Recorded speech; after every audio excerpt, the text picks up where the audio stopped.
जी हाँ छात्रों, तो फाइनली कक्षा 9वीं वार्षिक परीक्षा 2025-26 विषय सामाजिक विज्ञान यानी सोशल साइंस 14 मार्च यानी कल जो आपका पेपर होने वाला है सामाजिक विज्ञान का, उसके लिए हम पूरा असली क्वेश्चन पेपर लेकर आ चुके हैं। तो बच्चों आपको बिल्कुल भी टेंशन नहीं लेना है। यदि आप इस वीडियो को शुरू से लेकर लास्ट तक वॉच करते हैं तो 100% गारंटी है कि आपके इस बार सामाजिक विज्ञान में फुल नंबर आने वाले हैं और आप अपनी कक्षा में टॉप करने वाले हैं। तो चलिए बच्चों, आपके पास टाइम बहुत कम बचा हुआ है। सबसे पहले आप देख लीजिए पेपर का फ्रंट पेज आपका कुछ इस टाइप का होने वाला है एंड जो क्वेश्चन है बच्चों इसके अगले पेज से दिए गए हैं। तो यहाँ पे देखिए बच्चों, सबसे पहले प्रश्न एक है हमारे सामने। निम्नलिखित प्रश्नों में से सही विकल्प का चयन कर लिखिए। इसका पहला प्रश्न है, भारत किस महाद्वीप का हिस्सा है? इसका आंसर करना है ऑप्शन नंबर बा, एशिया महाद्वीप। सेकंड क्वेश्चन है, इलाहाबाद में किन नदियों का संगम स्थल है? इसका आंसर हो जाएगा ऑप्शन नंबर आ, गंगा और यमुना। तीसरा प्रश्न, प्रथम विश्व युद्ध कब लड़ा गया था? इसका आंसर हो जाएगा ऑप्शन नंबर आ, 1914 से 1918 के बीच। चौथा क्वेश्चन, संविधान के प्रारूप कमेटी के अध्यक्ष कौन थे? ऑप्शन नंबर बा हो जाएगा डॉक्टर भीमराव अंबेडकर। पांचवा प्रश्न, भूमि मापने की इकाई है? ऑप्शन नंबर दा करेंगे हेक्टेयर।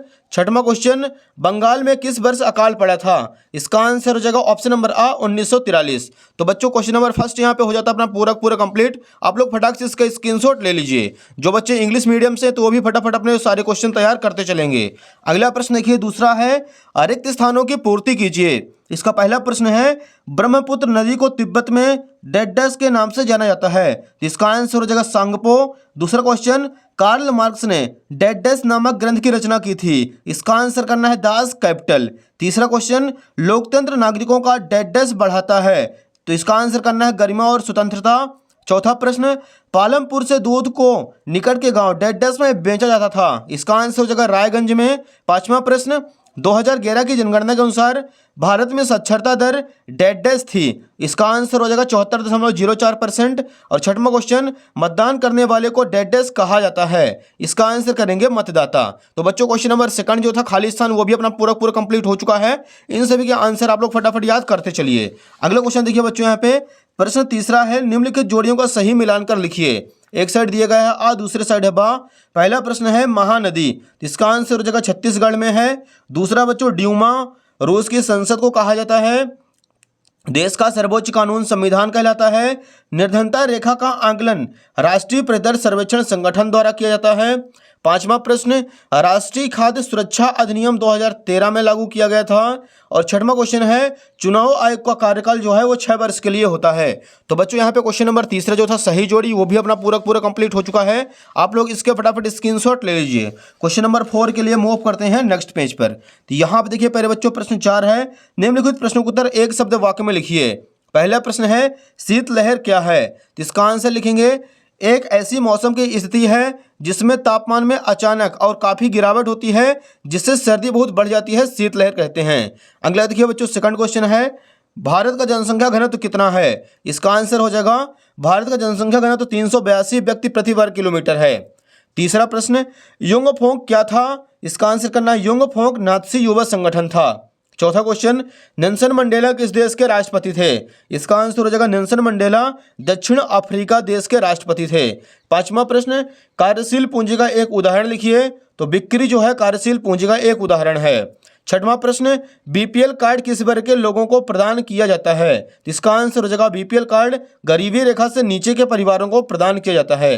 तो बच्चों यहाँ पे क्वेश्चन नंबर चौथा भी हो जाता है अपना पूरा का पूरा कंप्लीट। इसका भी आप लोग फटाक से स्क्रीनशॉट ले लीजिए। क्वेश्चन नंबर 5 के लिए बच्चों चलते हैं नेक्स्ट। यहाँ पे देखिए प्रश्न 5 है, निम्नलिखित कथनों में से सत्य अथवा असत्य कथन छांटकर लिखिए। तो यहाँ पे देखिए बच्चों पहला नंबर है, लू शीतलहर में चलने वाली गर्म हवाएं हैं। तो इसका आंसर करना है सत्य। दूसरा है, भारत में जनसंख्या वृद्धि का एक कारण मृत्यु दर में कमी भी है, ये हो जाएगा असत्य। तीसरा प्रश्न, भारत की जनगणना प्रतिवर्ष 5 वर्ष में की जाती है। इसका भी आंसर करना हमें असत्य कर लेना बच्चों। अगला देखिए चौथा है, हिटलर आर्थिक संकट दूर करने के लिए उद्योग स्थापित करना चाहता था, ये हो जाएगा सत्य। पांचवा प्रश्न है, मक्का एक व्यापारिक फसल है। इसका भी आंसर कर लेना है सत्य। छठवां है बच्चों, चुनाव आयुक्त की नियुक्ति प्रधानमंत्री करता है। तो इसका आंसर हो जाएगा असत्य। तो बच्चों यहाँ पे क्वेश्चन नंबर 5वां हो जाता है हमारा पूरा कंप्लीट सत्य असत्य। एक बार फिर से आप लोग इसके आंसर देख लीजिए। पहला जो क्वेश्चन था उसका आंसर करना सत्य, दूसरे का हो जाएगा असत्य, तीसरे का करना है असत्य, चौथा हो जाएगा सत्य, पांचवा भी सत्य और छठवां असत्य। तो बच्चों क्वेश्चन नंबर 5 का आप लोग फटाक से स्क्रीनशॉट ले लीजिए। क्वेश्चन नंबर 6 के लिए मूव करते हैं अगले पेज पर। तो यहाँ पे देखिए बच्चों क्वेश्चन नंबर 6वां है हमारे सामने, भारत के 3 और विशेष जलाशयों के नाम लिखिए। तो यहाँ पे लिखेंगे उत्तर क्रमांक 6, भारत के 3 और विस्तृत जलाशयों के नाम पूर्व में बंगाल की खाड़ी, पश्चिम में अरब सागर और दक्षिण में हिंद महासागर है। क्वेश्चन नंबर 7वां देखिए, मानसूनी वर्षा की विशेषताएं लिखिए कोई दो। तो यहाँ पे लिखेंगे पहली विशेषता, मानसूनी वर्षा कृषि के लिए बहुत अहम है। दूसरा पॉइंट, मानसूनी वर्षा अनिश्चित होती है। अगला क्वेश्चन देखिए बच्चों, 8वां नंबर है, सदाबहार वन और पर्णपाती वनों में अंतर लिखिए। इसका अथवा दिया गया है, नीम और तुलसी के एक एक औषधि उपयोग लिखिए। तो यहाँ पे लिखिए बच्चों 8वें का अथवा, नीम शरीर की गंदगी साफ करता है और तुलसी लीवर को मजबूत बनाती है। क्वेश्चन नंबर 9 देखिए, मैंग्रोव वन की विशेषताएं लिखिए कोई दो। तो यहाँ पे लिखेंगे मैंग्रोव वनों में कई तरह के पेड़ और झाड़ियां पाई जाती हैं। दूसरा, मैंग्रोव वनों में कई तरह के जीव जंतु पाए जाते हैं। ये क्वेश्चन नंबर 9 हो जाता कंप्लीट। अगला देखिए क्वेश्चन नंबर 10वां है, जैकोबिन क्लब के सदस्य कौन थे। तो इसका आंसर लिखेंगे, जैकोबिन क्लब के सदस्य मुख्यतः छोटे दुकानदार तथा कारीगर जैसे जूते चप्पल बनाने वाले और नौकर व दिहाड़ी मजदूर करने वाले थे, जो समाज के कम श्रमबद्ध हिस्से में आते थे। तो यहाँ पे बच्चों क्वेश्चन नंबर 10 भी हो गया अपना कंप्लीट। इसका भी आप लोग फटाक से स्क्रीनशॉट ले लीजिए। क्वेश्चन नंबर 11 के लिए मूव करते हैं बच्चों नेक्स्ट पेज पर। यहाँ पे देखिए पहले बच्चों क्वेश्चन नंबर 11 है, खूनी रविवार की घटना क्या थी। तो बच्चों यहाँ पे हम क्वेश्चन नंबर 11 का आपको आंसर दिखाने वाले हैं। रूस के सेंट पीटर्सबर्ग में 22 जनवरी 1905 को हुई थी। इस दिन जार की सेना ने शांतिपूर्ण मजदूरों और उनके परिवारों के जुलूस पर गोलियां चलाई थी। क्वेश्चन नंबर 12 देखिए, युद्ध से जंगल क्यों प्रभावित होते हैं। तो यहाँ पे लिखेंगे, युद्ध के समय जंगलों में आग लग सकती है जिससे वनस्पति और जीव जंतु नष्ट हो जाते हैं।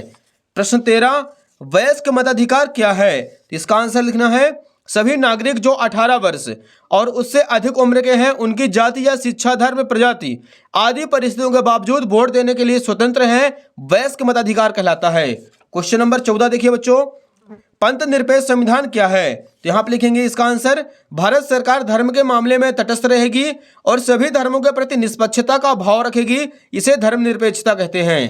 क्वेश्चन नंबर 15 देखिए, गठबंधन सरकार किसे कहते हैं। तो इसका आंसर लिखेंगे यहाँ पे, जब एक से ज्यादा राजनीतिक दल मिलकर सरकार बनाते हैं तो इसे गठबंधन सरकार कहा जाता है। तो क्वेश्चन नंबर 15 हो जाता कंप्लीट। अगला देखिए बच्चों, इसी के नीचे दिया गया है क्वेश्चन नंबर 16, अर्थव्यवस्था के तृतीय क्षेत्र से आप क्या समझते हैं। तो यहाँ पे लिखेंगे, अर्थव्यवस्था का तृतीय क्षेत्र सेवाओं का उत्पादन करने वाला क्षेत्र है, इसे सेवा क्षेत्र भी कहा जाता है। इसमें शिक्षा, स्वास्थ्य आदि सेवाएं शामिल होती हैं।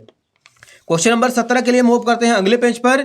यहाँ पे देखिए बच्चों प्रश्न 17 है, मानव पूंजी निर्माण में स्वास्थ्य की क्या भूमिका है। तो यहाँ पे लिखेंगे, मानव पूंजी निर्माण में स्वास्थ्य की अहम भूमिका होती है। यह न केवल व्यक्तियों की शारीरिक भलाई को दर्शाता है बल्कि समाज में पूरी तरह से भाग लेने वाली क्षमता को भी दर्शाता है। ये क्वेश्चन नंबर 17 कंप्लीट।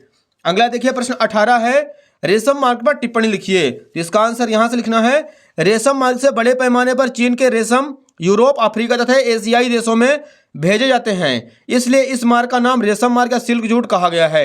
रेशम मार्ग के जरिए रेशम, चाय, भारतीय मसाले, कपड़े, कीमती पत्थर, सोना, चांदी, शराब आदि का व्यापार होता था। रेशम मार्ग द्वारा संस्कृति, भाषा और विचारों का आदान प्रदान होता था। रेशम मार्ग एक महत्वपूर्ण ऐतिहासिक व्यापार मार्ग था। मार्को पोलो ने रेशम मार्ग से यात्रा करके चीन पहुंचे थे और वहां की सभ्यता को देखे थे। तो ये हो जाएगा बच्चों क्वेश्चन नंबर 18 अपना पूरा कंप्लीट। नेक्स्ट देखिए बच्चों, यहाँ पे क्वेश्चन नंबर 19 है हमारे सामने, औपनिवेशिक सरकार ने बेकार पड़ी भूमि को कृषि योग्य बनाने के लिए क्या योजना बनाई थी। इसका आंसर लिखेंगे, ऐसी जमीन जिसमें ना कोई लगान मिलता था ना ही उत्पादन होता था, को अंग्रेजों ने बेकार माना था, उसे कुछ खास लोगों को दे दी गई थी और कृषि कार्य हेतु उन्हें प्रोत्साहित किया गया था। कुछ लोगों को गांव का मुखिया बना दिया गया ताकि वे उस जमीन पर खेती कार्य को ठीक ढंग से करवाएं। यह जमीन चरवाहों की थी और चरवाहे इसका नियमित रूप से उपयोग करते थे। तो हो जाएगा बच्चों क्वेश्चन नंबर 19 भी अपना कंप्लीट। अगला देखिए क्वेश्चन नंबर 20 है, भारत के राष्ट्रपति को कौन कौन सी शक्तियां प्राप्त हैं अथवा इसका प्रधानमंत्री पद के लिए क्या योग्यता होनी चाहिए। यहाँ पे लिखिएगा बच्चों उत्तर क्रमांक 20 का, अथवा प्रधानमंत्री पद के लिए योग्यता।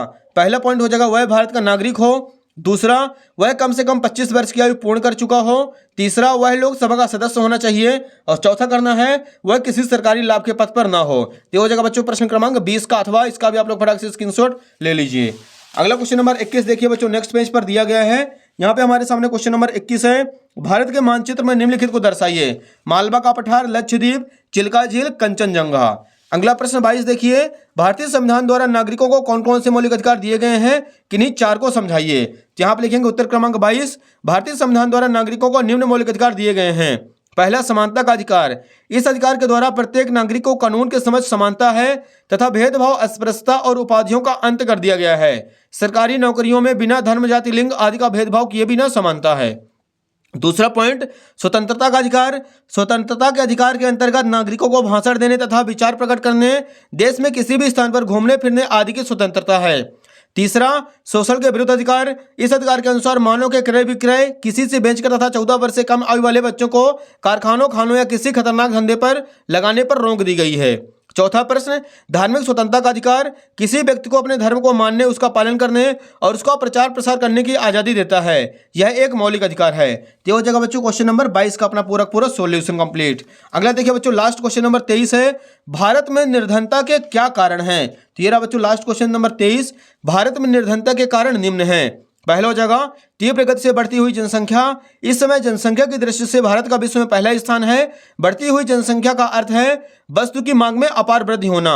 दूसरा पॉइंट, पूंजी निर्माण का अभाव। पूंजी निर्माण आर्थिक विकास की आधारशिला है, परंतु पूंजी निर्माण की दर भारत में अपेक्षाकृत कम है। तीसरा, बेरोजगारी। निर्धनता का एक प्रमुख कारण बेरोजगारी है। देश में बेरोजगारी की समस्या व्यापक और भीषण है। बेरोजगारों की संख्या निरंतर बढ़ रही है, जो निर्धनता के लिए एक उत्तरदायी कारण है।